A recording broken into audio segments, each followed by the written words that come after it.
Welcome to ETV prime. అయితే సినిమాలో లడ్డూ కావాలన్న ఆయన అని అడిగినట్టు బీజేపీ అడిగితే దానికి టెంప్ట్ అయినందుకు గడ్డు కాలం వచ్చిందా టీడీపీకి జనసేనకి అన్నట్టుగా ఉంది పరిస్థితి. మరీ ముఖ్యంగా ఈ లడ్డూ విషయంలో, అదే లడ్డూలో వాడిన నెయ్యి కల్తీ అయింది అనేటువంటి ఈ అంశం విషయంలో టీడీపీ ఒంటరి అయిపోయిందా అనేటువంటిది ఇప్పుడు టీడీపీ అంతర్గత వర్గాల్లో వస్తున్నటువంటి ఆలోచన, అంతర్మథనం. అలాగే వాళ్ళ మీడియా కూడా, అనుకూల మీడియా కూడా ఈ విషయం మీద కొంచెం తర్జన భర్జనలో పడుతోంది, అంతర్మథనానికి గురవుతోంది అనేటువంటిది సమాచారం. ఎందుకు అని అంటే బీజేపీ అసలు మొత్తానికే మాట్లాడట్లేదు ఈ లడ్డూ అంశం మీద. ఈ కల్తీ విషయంలో బీజేపీ మొత్తానికి అసలు చాలా సైలెంట్ గా ఉంది ఫస్ట్ నుంచి కూడా. ఎక్కువ కూడా ఎక్కడ వైసీపీని అటాక్ చేసినటువంటి పరిస్థితి మనకి కనపడదు. బాగా ఇది మన సుప్రీంకోర్టు ఈయన తొందరపడి ముఖ్యమంత్రి చంద్రబాబు నాయుడు గారు అలాగే పవన్ కళ్యాణ్ వీళ్ళు జంతుకు కలిసిందే అని బిగినింగ్ లో స్టేట్మెంట్స్ ఇచ్చినప్పుడు ఎన్డీడీబీ రిపోర్ట్ ఆధారంగా నేను స్టేట్మెంట్ ఇచ్చానని కూడా చంద్రబాబు నాయుడు గారు చెప్తున్నారు. వాస్తవానికి ఎన్డీడీబీ రిపోర్ట్లో అది లేదు అనేటువంటి చాలా స్పష్టంగా, ఇప్పుడు ఛార్జ్ షీట్లో అయితే అసలు మొత్తానికి లేదు అనేటువంటిది జరుగుతున్న చర్చ. అప్పుడు ఆయన ఎన్డీడీబీ రిపోర్ట్ ప్రకారం నేను మాట్లాడాను అని చెప్పుకుంటే ఏదైతే ఉందో, అప్పుడు సుప్రీంకోర్టు అప్పుడు ఇంకా ఛార్జ్ షీట్ వేయలేదు, అసలు ఎఫ్ఐఆర్ కూడా నమోదు కాలేదంట దాని మీద.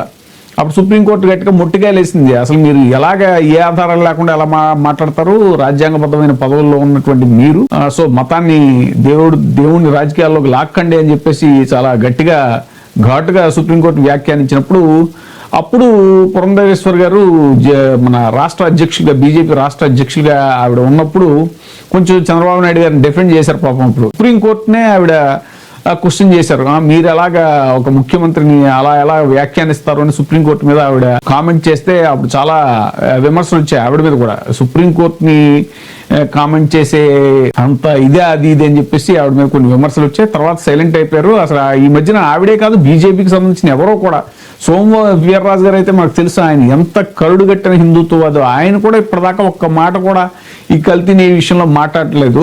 సో ఎందుకు బీజేపీ గప్చుప్గా ఉంది ఈ విషయంలో? టీడీపీలో అంతర్మథనం మొదలైంది. ఇది ఏమైనా ట్రాపా? బీజేపీ వేసిన ట్రాప్ లో మనం పడిపోయామా, అడ్డంగా ఇరుక్కుపోయామా, లడ్డు గురించి వెళ్ళి అడ్డంగా ఇరుక్కుపోయామా అనేటువంటి అంతర్మథనం టీడీపీలోనూ అనుకూల మీడియాలోనూ జరుగుతోంది అనేటువంటిది ఇప్పుడు సమాచారం.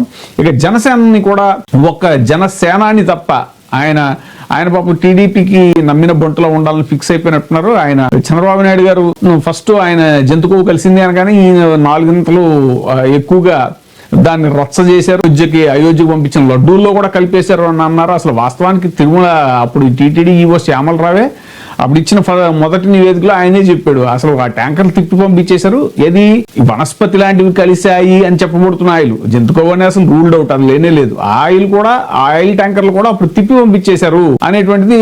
అసలు దానికి సంబంధించిన టెస్ట్ కూడా టీటీడీలో అత్యాధునిక టెక్నాలజీతో ఆ టెస్ట్ చేయడాన్ని ప్రవేశపెట్టింది కూడా వైవి సుబ్బారెడ్డి గారి టైంలోనే, వైసీపీ టైంలోనే. సో ఇవన్నీ మనకేంటంటే ఇప్పుడు వైసీపీ వాళ్ళకి అంత ఇవన్నీ చెప్పి అంత స్ట్రాంగ్ మీడియా లేదు కాబట్టి ఇవన్నీ కూడా మరుగున పడిపోతాయి.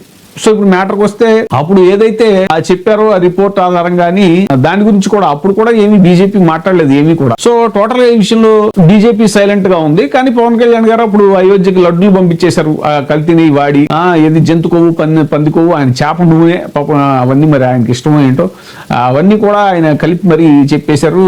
దాంట్లోనే పనిలో పనిగా అన్ని ఏకరువు పెట్టేశారు. ఆయన ఎజెండా అంతా కొత్త ఎజెండా అనమాట. మారిన కొత్త అవతారం ఏదైతే ఉందో సనాతని, తర్వాత వారాహి డిక్లరేషన్లు, ఇవన్నీ కూడా ఆ గందరగోళం ఉంటాయి. కానీ అప్పుడు కూడా జనసేన ఆయన ఒక్కడే మాట్లాడాడు తప్ప జనసేన క్షేత్రస్థాయి నాయకులు కానీ కార్యకర్తలు కానీ వాళ్ళెవరూ కూడా ఆ విషయంలో వైసీపీని ఎక్కువగా అటాక్ చేయలేదు. దాని మీద కూడా టీడీపీలో ఒక అంతర్మథనం జరిగింది. ఏంటి మరి జనసేన కూడా ఈ విషయంలో ఎందుకు దూరంగా ఉంది, ఒక నాయకుడు తప్ప మిగతా వాళ్ళు ఎవరు మాట్లాడలేదు. అదే కదా నిన్న జనరల్ బాడీ మీటింగ్ లో తాజాగా పవన్ కళ్యాణ్ గారు వాళ్ళ మీద కూడా రంకెలేశారు కదా, ఏది వాళ్ళ కార్యకర్తల మీద సాక్షాత్తు నాగబాబు గారిని కూడా అన్నారు అనేటువంటిది సమాచారం. అదనల మనోహర్ గారిని, నాగబాబు గారిని, ఏంటి అసలు మీరేం మాట్లాడరా, అన్నిటికీ నేనే మాట్లాడాలా అని ఆ విషయం మీద గట్టిగా వార్నింగ్ ఇచ్చినట్టు కూడా ఏదైతే చెప్పుకున్నామో మనం, ఇవన్నీ కూడా టీడీపీలో ఒక అంతర్మథనం మొదలైంది. మనం ఒక్కళ్ళమే ఒంటరం అయిపోయామా? ఇప్పుడు పూర్తిగా లడ్డూ విషయాన్ని, కల్తీ విషయాన్ని పూర్తిగా తమ భుజాల మీద వేసుకుని మనం నష్టపోతున్నామా అనేటువంటి అంతర్మథనం మొదలైంది. కారణం బీజేపీ ట్రాప్ లో మనం పడిపోయామా అనేటువంటి స్పృహ వాళ్ళలో కలిగిందో ఏమో మరి. ఏదేమైనా సరే ఇప్పటికే పరిస్థితి చేజారిపోయింది, జరగవలసిన డ్యామేజ్ జరిగిపోయింది టీడీపీకి అనేటువంటిది ఇప్పుడు రాజకీయ పరిశీలకుల్లో, అదే రాజకీయ విశ్లేషకుల్లో వర్గాల్లో జరుగుతున్నటువంటి చర్చ.